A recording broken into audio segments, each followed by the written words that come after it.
दोस्तों, आज हम बातचीत करेंगे मुग़ल काल पे।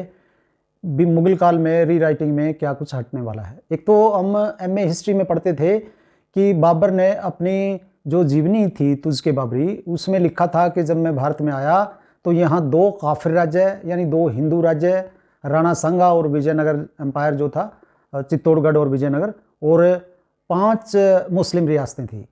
तो हिंदू बच्चों को ही काफिर पढ़ा जाता है कि उनका राज्य काफिर था, तो ये चीज़ें हटने वाली हैं।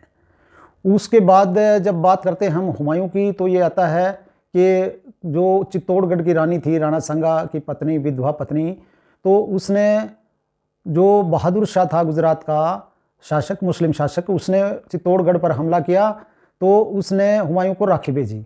और हुमायूं जब तक उसकी सहायता के लिए पहुंचता, वो रास्ते में ही था, तब तक बहादुर शाह ने आक्रमण कर दिया चित्तौड़गढ़ पर और रानी ने अपना जोहर कर लिया बाकी महिलाओं के साथ।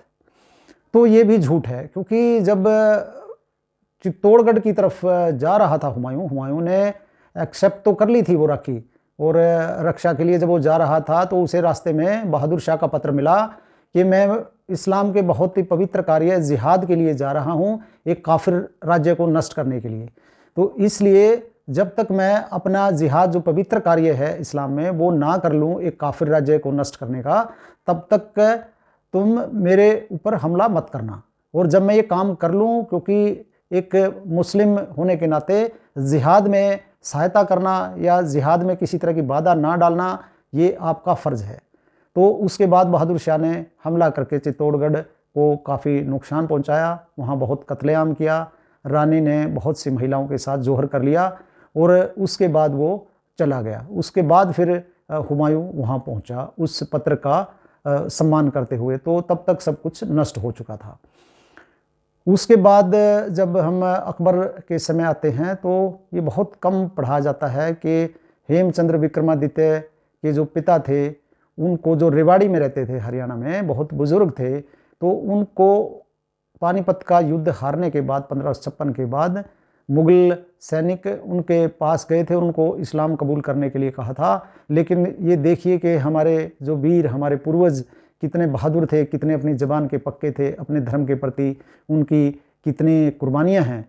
तो उस बुज़ुर्ग ने इस्लाम धर्म अपनाने से मना कर दिया और उसका वहीं पे वध कर दिया गया।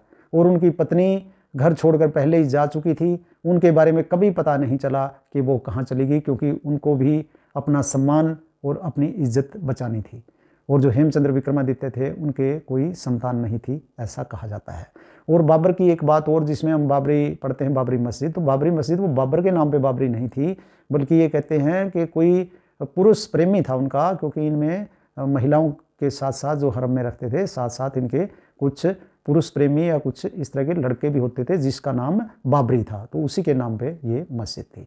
तो दोस्तों, आज बस इतना ही। अगली बार आपसे फिर और ज़्यादा बातचीत करेंगे, क्योंकि आज हम कम ही बातचीत के साथ ये संपन्न करना चाहते हैं। बहुत बहुत धन्यवाद।